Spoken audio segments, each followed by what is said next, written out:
ఆ నరేంద్ర మోడీ అన్నవాడు కారణజన్ముడు. ఈ దేశం కోసం పుట్టాడు, అతను పుట్టాడు, చేస్తున్నాడు మహానుభావుడు. నరేంద్ర మోడీ అన్నవాడే కారణజన్ముడు, భగవంతుని యొక్క అవతారం. అతను పుట్టాడు ఈ దేశం కోసం. రాముణ్ణి ప్రతిష్ఠ చేయడానికి 11 రోజులు నిర్జల ఉపవాసం ఉన్నాడు మహానుభావుడు. అతనికి 70 ఏళ్ల వయస్సులో ఉన్నాడు. ఎవడన్నా ఉండగలడా? 70 ఏళ్ల వయస్సులో 11 రోజులు ఉపవాసం ఉండి 11 దివ్యక్షేత్రములు తిరిగి ఆ తమిళనాడులో 21 బావులలో స్నానం చేశాడు.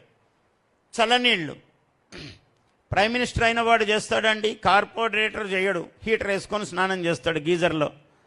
కానీ 11 రోజుల పాటు ఆయన పొద్దున సాయంకాలము చల్లనీళ్ళ బావి నీళ్లు స్నానం చేశాడు. చేసి ఉపవాసము ఉండి 12వ రోజు రామ ప్రతిష్ఠ చేశాడు అయోధ్యలో. ఏం పుణ్యం అండి! ఈ దేశం ఎంత పుణ్యం చేసుకున్నది అట్లాంటి వాళ్ళని కలిగి ఉండడానికి.